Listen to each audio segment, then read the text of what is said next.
Hi guys, welcome to our new video. So previously we have discussed about abstract class, and we have also discussed the concept of abstraction in our previous classes.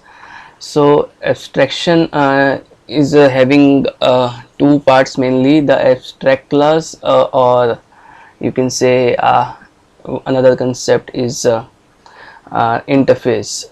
So abstract class is having another concept or rule called abstract method.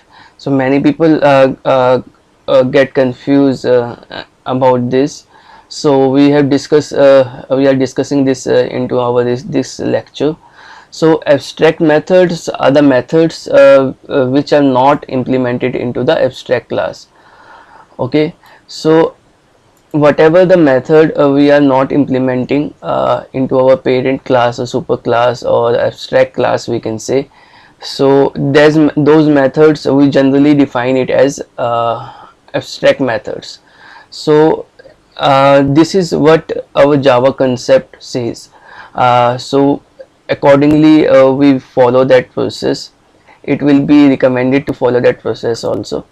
So if we create the abstract method, then it is mandatory to mention its class as abstract class. That is what the rule is.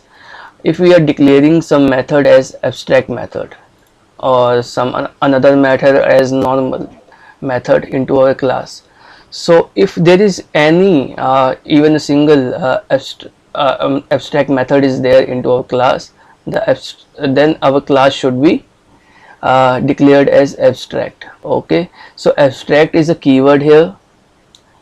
So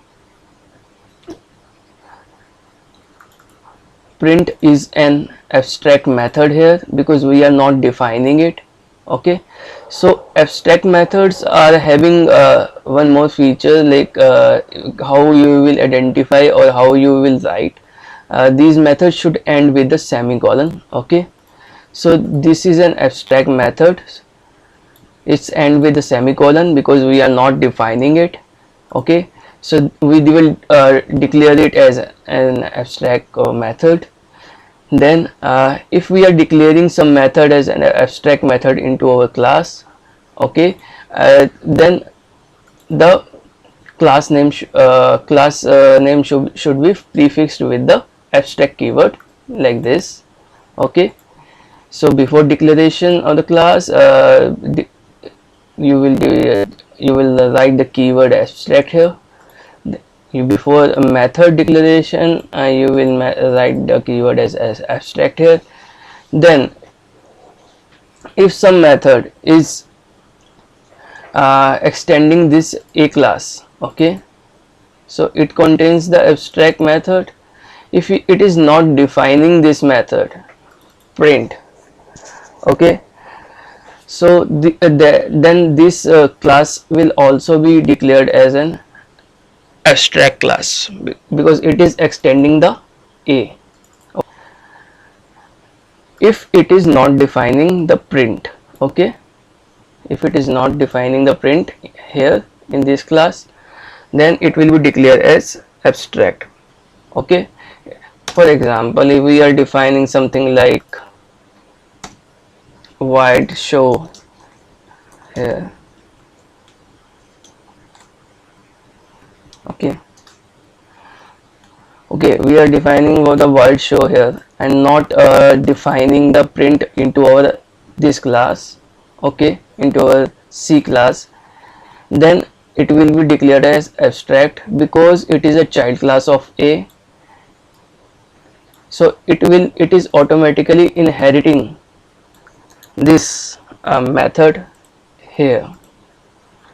Even if we don't write it, it is, or it is invisible here. Okay, but internally it will be here. Okay, so abstract method is into this class, child class also, because it is inheriting the parent class, okay, or super class, which is abstract. So internally this method automatically goes here. Okay, although we have not mentioned it. Okay, but internally it happens if we are extending some class from the parent, and then automatically its methods will go directly into that. Okay,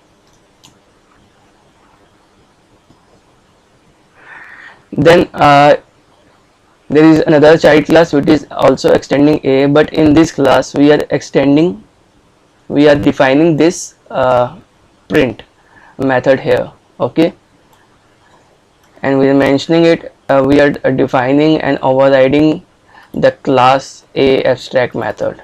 Okay, class A abstract method whose name is print. Okay,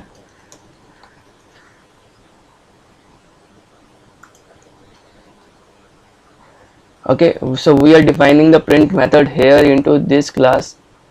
Okay, and so this class, for this class we do not need to instantiate the abstract keyword here, sorry, the prefix the abstract keyword here, because we are defining this method into this class. Okay, okay, so thank you so much. If you like this video, please click on like button, and please share this video with your friends so that they can also explore this kind of concept and learn these concepts from our videos. And please subscribe or press on bell icon or subscribe button onto your screens. So keep watching, and thank you so much.